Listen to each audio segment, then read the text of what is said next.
Good morning, entrepreneurs. If you're here, you are an entrepreneur who either has ADHD or you suspect that you have ADHD. I'm here to tell you, you are not alone. You are not alone in your challenges.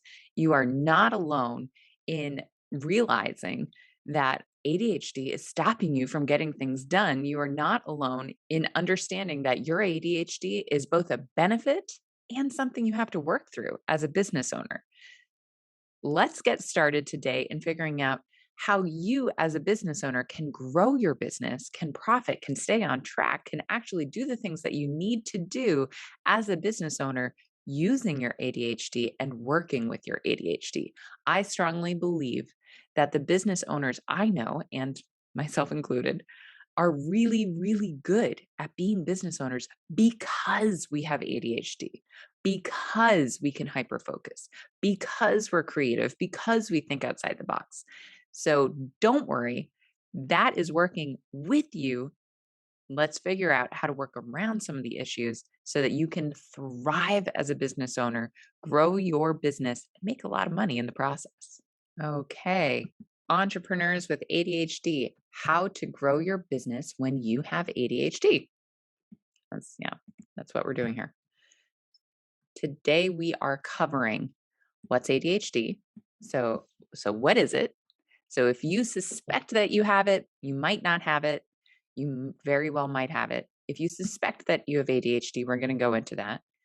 Then also, how does ADHD affect you as a business owner? The benefits to having ADHD, which there are a lot of them, the drawbacks to having ADHD, which I've had to work through, what you can do about those drawbacks, and then how you can use your ADHD to grow your business. So lean into your strengths.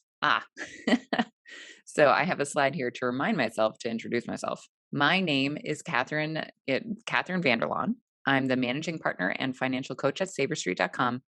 I love helping people get completely out of debt. I love helping people make money. I love helping people become the best version of themselves. So in this case, I've started to work with a lot of different business owners, and the commonality between all of them actually is that they had ADHD. And I realized, okay, well, maybe I should get some testing myself.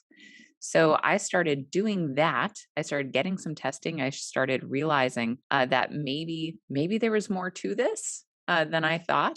And so here I am. I'm a financial business coach. I had 10 years in business strategy and product management, creating products, working with marketing, getting them to market, making a lot of money for other people. And I realized that I kind of wanted to make money for myself. So now I am the financial business coach, founder, and managing director of SaverStreet at SaverStreet.com. And just as an aside, there's a SaverStreet in the UK that is not the same SaverStreet. I am based in the United States, and they have a really terrible reputation. So don't confuse us. Mine is SaverStreet.com. Theirs is SaverStreet.uk.co or something like that. And just so you know, at the end of this video, I have included a link to book a no obligation free strategy session with me for your business. And just like this video, just like this here, I'm not going to try to sell you anything. I might talk about my business. I might tell you about a few things that we do, but I'm not trying to sell you anything. This video, this webinar is to help you, business owner with ADHD, figure out some strategies that took me years to figure out to get my business to actually grow exponentially instead of just kind of flounder where it was. So I want to help you. So I'm giving you this to help you get started, to help you become the business owner you know you can be, so that you can thrive. And at the end, if there is enough value, if you thought it was helpful and you'd like to talk further, I do have a link to a strategy session with me so that we can talk through your business. It is not a sales call. Talk through your business, figure out what actually is going to help you, business owner, and what might not. So we're going to go into that. Also, here's a little disclaimer. Nothing in this presentation or in course is intended as legal or financial advice. You can use this information however you think appropriate. You are solely responsible for your business, financial, and legal decisions. Some lawyer told me that I had to put that in there. And I do believe it and I mean it. So let's go into what's ADHD. In adults, the symptoms of ADHD are not the same, or they're kind of masked. They look a little different than the symptoms of ADHD in kids. ADHD is something that you probably had as a kid. It's a developmental disorder. And there are three major components: inattentiveness, hyperactivity, and impulsiveness. But it looks different in adults because you've grown up, because you've managed what you have, because you are trying to be a grown up, you're trying to be an adult, you're trying to be a business owner, and you have some tactics in place already. So let's get into what it actually looks like in adults. This is what it looks like.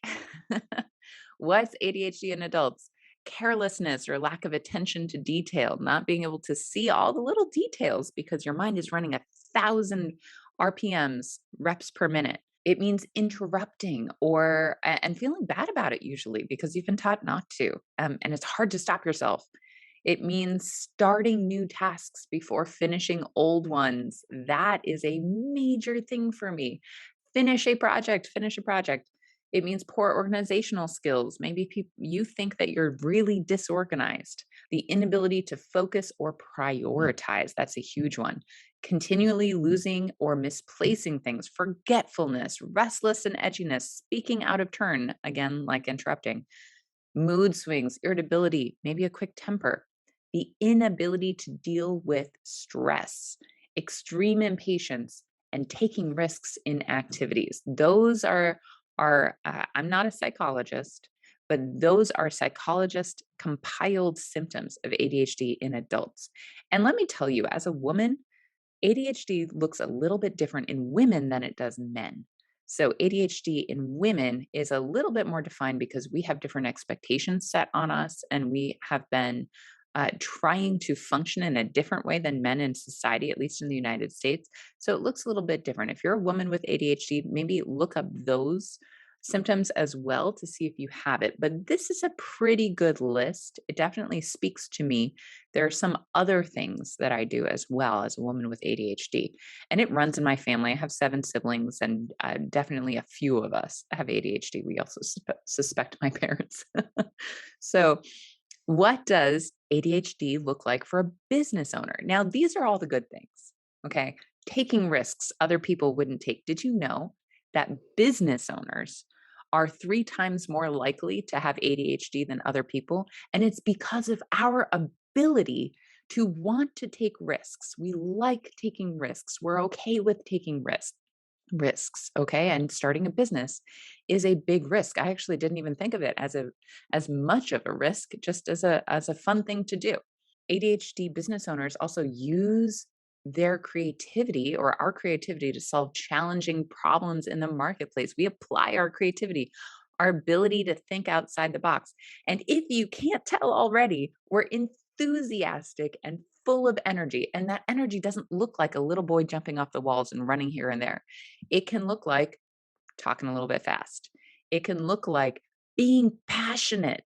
It can look like, um, spurts of just getting things done, of doing things, of maybe not needing as much coffee, although I really actually, coffee helps me focus. ADHD as a business owner looks like getting huge projects done in a short amount of time because you can use your energy, you can use your hyper focus to get things done, especially when you think they're fun. It can look like excitement and passion about changing the world or about what you're passionate about. Maybe trying something new to get a new result because we're risk takers. We're happy being risk takers.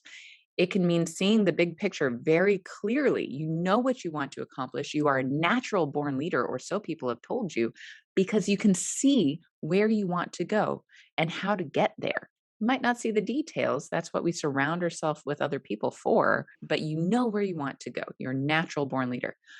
But here's what it also looks like: not finishing projects that would make you a lot of money. Do you have like 1,000 different projects that maybe if you finished them, you would make a lot of money? Yeah, me too. Do you forget important meetings, projects, or paperwork. Or maybe if you're like me, you wake up in the middle of the night and you think, oh my goodness, did I forget to do X, Y, and Z? And you check on it and oh, maybe you did it, maybe you didn't. Maybe it looks like ignoring your business finances or crumbling under stress. You don't know how to manage that stress. Being unsure what your priorities should be or what to do every day. This is a major thing that I see in my business owners with ADHD, being unsure about daily priorities or goals or what what can be accomplished in a short amount of time. What seems to be a normal thing for other people to figure out. It's hard to figure out daily goals and how they or daily priorities and how they fold into weekly goals, monthly goals, quarterly goals, annual goals. How do you make those and how do you focus every day to get to them? Maybe it means being so restless that you can't focus on that one thing that really needs to get done. You know, that one thing on your to-do list that you've been putting off. For me, it's like 3 emails right now. I just don't want to write them because they're like, ugh, do I really need to? Do I? Ugh, I guess I have to say no, you know? And so restless and so avoidant that you can't focus on that one thing. There's so many other things going on. Or maybe it means being hyper focused on something that doesn't actually affect your bottom line or something that, well, you don't really need to do right now. Again, here's another symptom that I see all the time: getting impatient with results. So you've been pouring your heart and soul into this one project and you launch it and it kind of fizzles. And so you think, well, you know what? I'm just going to try something new. I knew that I thought that that was going to work and, but it didn't. And so I'm just going to do that next shiny strategy or tactic that I'm going to try a new thing over here. I'm going to build a whole other company. I'm going to do this whole other new thing because that thing, I might not have finished it really well. I might not have launched it really well, and it didn't work. So now I'm just going to do something else. That's not how you get results, guys. You need to really work on putting together projects and strategies that you know are going to work, that you've tested along the way, and then stick to them for a while because you haven't not your whole audience is seeing things maybe one out of every 5 times from what you do. Anyway, we can get into business strategy and launch programs and things like that, no problem. Being told that you're hard to work for or work with. Can you imagine working with somebody who is direct, interrupts, is impatient with results? All of those different things. I work with different business owners who haven't had management training, and that's one thing that I did in the past. So we work on having ADHD and still being really fun to work with, and maybe fun isn't the right word, great to work with, being the best boss, being management material. So anyway, that those are the negatives. Being a business owner with ADHD can leave you feeling disorganized, frazzled, unfocused, inadequate, stressed, unmotivated, basically like you're treading water and it's awful. So you took this big risk and it's not as fun as you wanted it to be, and you're not getting the results because you keep getting pulled in all different directions, which is a good thing for an ADHD business owner because you can do a bunch of little small things very, very easily. And you can also hyper focus as long as you're focusing on the things that matter. It can leave you, and this is just, I'm just reiterating what I've just said now. It can leave you with unfinished projects, too many things on your to do list. This is something that most people come in with. Clients or customers who leave you because you didn't follow through or follow up or answer their emails, like those 3 emails I need to answer. Projects or courses that didn't go anywhere because you didn't know how to finish them or you lacked the motivation to really launch them properly or finish them up. It can leave you with a failing business and a stressful life and a bunch of other things. So here's how I used my ADHD. As a solopreneur or solo entrepreneur with ADHD, and I worked through this with a counselor and many other people. I had to learn to manage the whole business myself, right? Do all of it. So that includes strategy planning, which is my favorite, marketing, customer service, website development, course development, my other favorite thing, continuing education. So training myself, getting the training that I need for myself and development in my business, vendor management, business finances, and also being a wife, mom, volunteer, community member, and scheduler of all things at home. right? So it was a lot. It was overwhelming at times. My creativity in solving problems ended up blossoming into these coaching programs and unique business strategies and love for my clients and the communities. So I am passionate about helping people become the better version of themselves. I call myself a catalyst. I meet somebody and I just want them to be the best version of themselves, whether they want to or not. If they don't want to, they usually don't hang out with me. If they do want to, they usually hang out with me a lot. So my coaching clients like to see me a lot because I help them be the better version of themselves, grow their businesses really big and in a sustainable way. So I used my hyper focus to finish huge projects in under 2 weeks. That's back on the slide here. My forgetfulness, here's what I used my forgetfulness and turned it into new business systems and maybe too many whiteboards. um, I I like to have things in front of me. Seeing the big picture, so I'm really good at seeing the big picture, helped me remember why the details matter. And it also helps me finish projects because I see my goals, I see the big picture, and I say, okay, I need to do this before I do that. And I founded a program to help other ADHD business owners swallow the frog. That's my like way to say eat the frog or do the hard thing first thing in the morning or first thing in the day or as you start up and hyper focus on the right things. But then this is what I really worked on a lot. Then there was motivation. So, motivation is a huge issue for ADHD business owners because you own the schedule and you are not answering to anyone else. The only answer that you have is maybe if you're married, you're answering to somebody else for your finances. You own the schedule, you set the deadlines, and you set your own goals. So, who's there to fire you? Nobody's going to fire you, and no one's going to reward you. Your only reward is seeing the impact that you have in your communities or seeing the impact that you have on your bank account. That's really the only reward that you have as a business owner. And maybe that is motivating for you, but it wasn't motivating for me. So what can you do? Let me tell you about my systems. So I'm an open book here and also with all my clients. So I'm really happy to help other business owners with ADHD or suspected ADHD. So here's what I did. Every single day, I prioritize your day. Every day, no exceptions. I build routines and stick to them.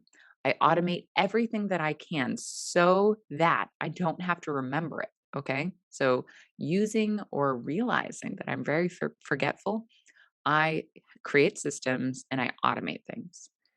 I also use whiteboards to remember the important stuff and redirect thoughts and attention to the things that I told myself matter. And then I also surround myself with people who are doing the same thing and kind of have the same issues, right? So I have my own coaches, I have my own counselor to work through all of these different things and help me stay on track and motivated and thriving as a business owner. So let's get into this. Let's go into them kind of one by one here because these are the top things that helped me prioritizing your day every single day at the beginning or sometime, as a 24-hour reset. Daily priorities need to fit into weekly goals, which fit into quarterly goals, which themselves fit into annual goals. Okay. So think about that. And those goals come from your business strategy. What are you trying to accomplish? What are you trying to do? Where are you going with your business? So your goals fit into that strategy, and your daily priorities help you accomplish your goals. So here's what they work with or what they look like. So my ADHD entrepreneurs group answers 4 questions every day. Okay. And we call this little meeting Good Morning Entrepreneurs. What is your weekly goal? What are you trying to accomplish this week? What are your three, three daily priorities?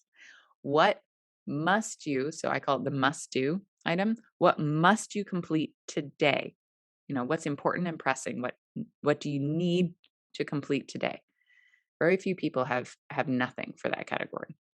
And then we ask, what's your highest return activity? Sometimes answering those last 2 questions, the must do and the highest return activity, sometimes those 2 questions end up rewriting the 3 daily priorities. Okay. We use those daily priorities to organize every day so that we know we're going to get to our weekly goals and stay accountable to each other. So every day we kind of follow up, hey, how's this going? How's everything doing? And it's not a check-in, it's not a progress report. It's just, okay, if we see that the daily priorities are the same every day, well, how are you focusing? What are you doing? How did you get it done? How are you coming along? That sort of thing. Here's the second item: build routines and stick to them.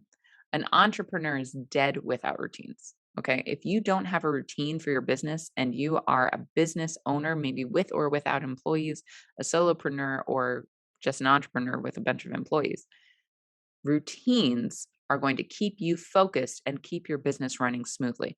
What do I mean about routines? Each week, I have a routine for the business. So I have times that are available for clients to schedule. I have times when I record videos or podcasts. I have the time I start my day, Monday through Friday, and then separate for Saturday if I work that Saturday. And I have a way that I start my day. I have my routine in the morning. And then I have my weekly routine. So Mondays are social media. Tuesdays is my strategy review day. Wednesday, well, my husband's in ministry and so am I. Not with my main business, but as a volunteer. So Wednesdays I dedicate to ministry and helping him with that. So that's very specific to me, and your routine should be specific to you. Thursday, that's my marketing advertising day. I need to get things out, make sure that they hit at the right time, make sure that my marketing is up to par. Friday, I focus on my bigger projects because Friday I feel like I'm running out of gas, and so I need something to energize me and bring me back up, and so I call them my hyper focus Fridays. Here's the next thing: automate everything you can. So over time, I've automated as many pieces of my business as I can because I'm forgetful, because I know I'm not going to follow up well, because I know it's the best way to get not just those maybe 2 to 5% of people who are ready to buy right when they meet you, but the 90+% of people who need a trail, who need to hear from you over and over and over again, who need exposure before they are at the point where they're fed up with their lives and they need to buy that thing that you are selling. Okay. So I automate that, and it takes some upfront time. It does. That was part of my hyper focus Fridays. So I would create the emails or hyper focus on something and get it done. I worked that upfront time into the weekly goals and the routines.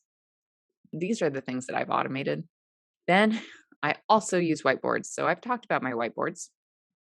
I love shiny new things because I have ADHD. I love new ideas, new strategies, new projects, new marketing techniques, new everything, because maybe this is the secret to success. No, the secret to success and longevity in business is staying true to your strategy and staying consistent. That is not the ADHD friend. So here's what I have. I have 3 different sizes of whiteboards. And yes, that is a 6 foot by 4 foot whiteboard. It's huge. It's as long as my husband, or well, almost, as my husband is tall. And I use that for doodling strategies, different graphs, for thinking out loud, for creating my goals, and really trying to figure out how everything works together. So I use that to think.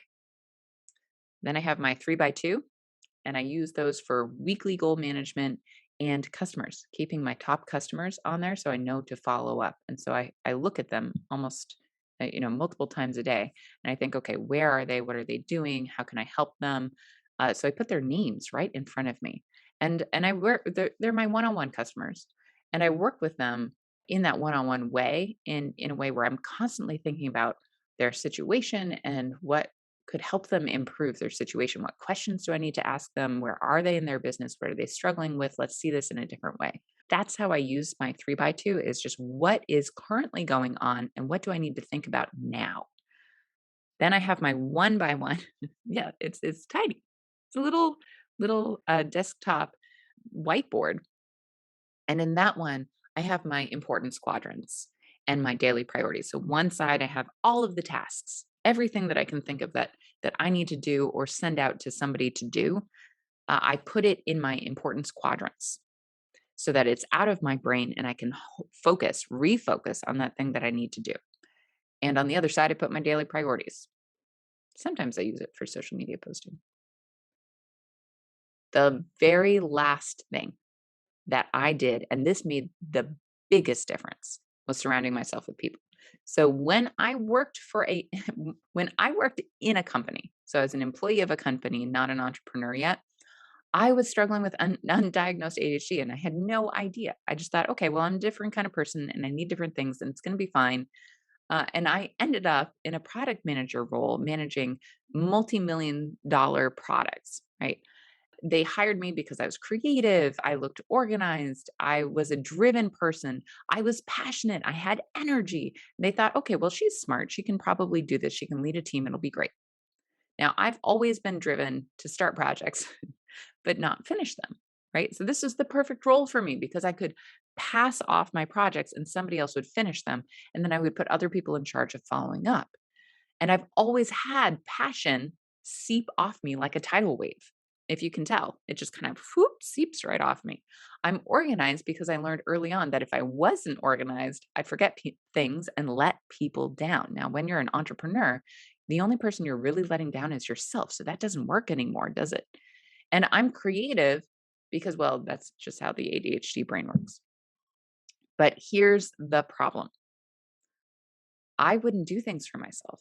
I wouldn't get things done if they weren't fun things for me. I would only do things if I felt obligated to someone else. I was someone you couldn't count on to work independently.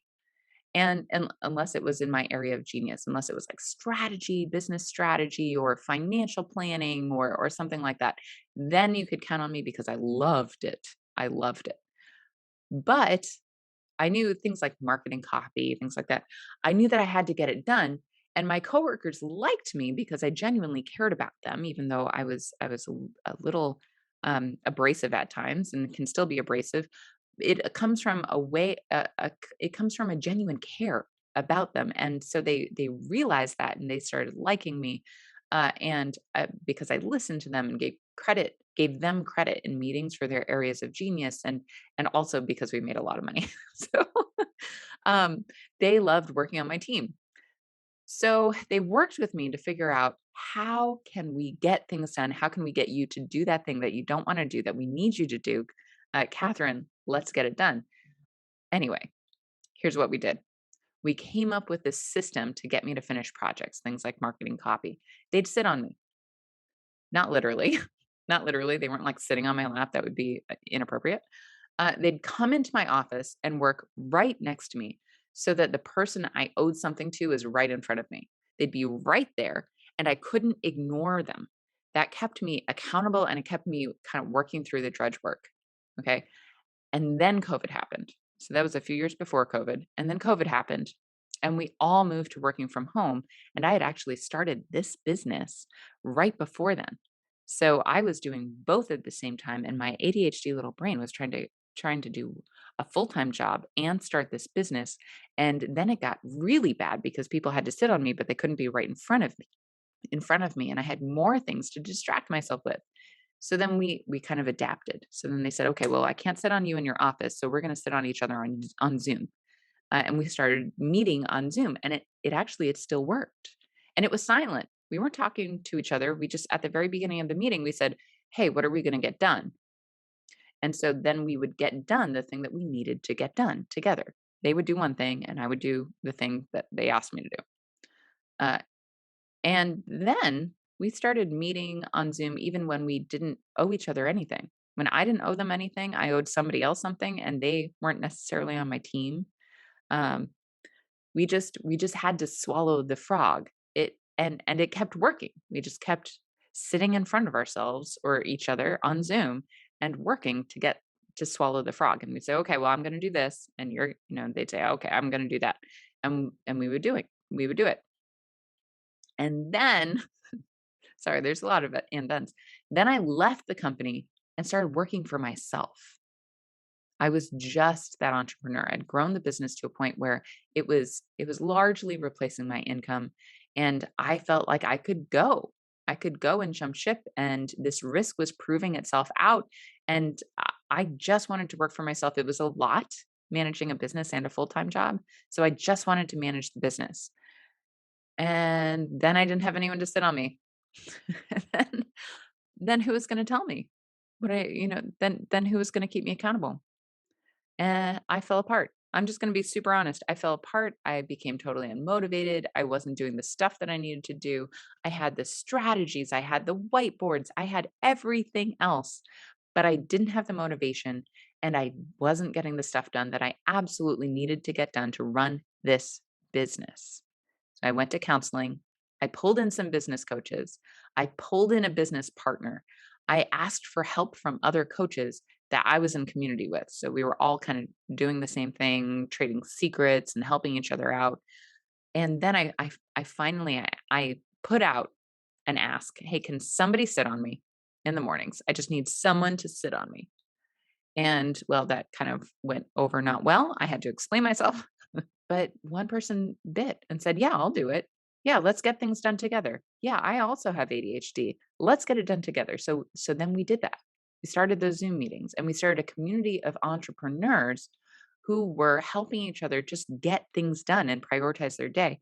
And then she left. She had some stuff going on in her business and had to refocus on things. And that's fine. That's fine if that happens. It's okay. But everyone else in that community asked me not to leave. And they said, this is really helping me. This is a great thing. This is helping me as an entrepreneur. Can you do a little business coaching too? How are you doing this? How are you doing that?" And so it kind of grew from there. And and then they asked me to do some one-on-one business coaching. And I because I had been just doing financial coaching, a little bit of career coaching at the time. I'm pretty good at helping people make money. And they asked me, "Oh, hey, you have this full background in business strategy and management. Can you help me with that? I'll hire you as a one-on-one business coach." And so I became their business coach and I realized I started interviewing a bunch of different entrepreneurs. I found out that a lot of them have ADHD. They all had a lot of the same problems that we just talked about here. That's my dissertation basically on ADHD business owners. Not a dissertation. Sorry to offend anybody with an actual PhD. I don't have one. But it was nearly every entrepreneur with ADHD needed someone to sit on them, help them prioritize, and stick to a routine. So if you're an entrepreneur with ADHD, I highly suggest you find a business coach or someone who will sit on you and help you swallow the frog, do that thing you really don't want to do, and and and actually get this stuff done that is going to help you grow your business. So those friends, those are my secrets. That's it. That's my whole secret. All right. They're not actually secrets. They're just tactics that help me grow my business 3 or 5 times year over year. I mean, year over year. I'm in year 3 right now. And every single year I've tripled. And this year I have 5 times my business revenue. Okay. So, and they're the same tactics that helped one of my clients go from literally $3,000 a month. It was actually less than that to now he earns $70,000 a month in revenue. Okay. That's incredible. That's incredible growth. As an ADHD business coach, my thought was, maybe I should get into that business, but shiny new thing. It's fine. I'm sticking to my strategy. It's on my whiteboard. I'm doing that first. So, and just so you know, I really am honestly not trying to sell you anything. You can use all of these secrets and get ahead. Go for it. But if you would like to book a strategy call with me, go for it. Go for it. This is what I do. This is what I'm excited about. I help people get to be the best version of themselves. I help businesses grow. I help ADHD entrepreneurs stay on track. And I do have a program for that. So, because I'm a giver, as you can probably tell by now, I'd love to gift you a strategy call but only to the people it would help. Okay. I'm not looking to shoot the breeze for 20 minutes here and talk to somebody that I can't help. But I'd love to talk to you if you're a business owner with ADHD or suspected ADHD and you don't know what to focus on next for your business, or you don't know where your business is heading. Like you're having trouble with your business strategy, you're having trouble with focus, that sort of thing. That's my favorite thing in the world. Okay. It's the air I breathe. If any of this resonated with you and you have questions or you would like to run a business strategy by me, please book a call. Go to www.saverstreet.com/strategy. I'd love to talk through business strategy, your business, what you're focusing on right now, and how you're getting things done. Some of the most successful businesses are run by entrepreneurs with ADHD or who think they might have ADHD. They're creative, fun, energetic, focused when they can be. Some are great at business strategy, and some need to see the forest and the trees. They need to see the big picture and the details. So come on by and book a business strategy call. I would love to chat with you. And so, full disclosure, this call is about you and helping you with your business. It is 20 minutes long. I might have a program that will help you with your situation. I definitely have one that helps ADHD entrepreneurs focus and get the right stuff done in their business, but I will not tell you about it if it doesn't apply to you or if it won't help you. The call is about you. I want to hear about you, who you are, and your business, and I want to help you. Okay, this is something that I do to help you. If I recommend a program or I tell you about a program, then it's because I believe that it would help you because it's helped other people. Okay. This is not a sales call. I'm here to help you. Let me reiterate, this is not a sales call. Half the time, just so you know, half the time, I actually direct people to do something entirely different than what I'm doing because that's what helps them. And that's what you'd be getting here is some advice in your business, some questions about your business, helping you understand where your business is, all that. So the call is designed to strategize around your business and help you through the situation that you find yourself in. So go to saverstreet.com right there, /strategy and book that call now. All right, that's it. I hope this helped you. I hope this was good. I gave you some good ideas. I hope to see you in that strategy call if it helps you. I'll talk to you soon. Bye. I'm very excited to talk to you soon. Bye.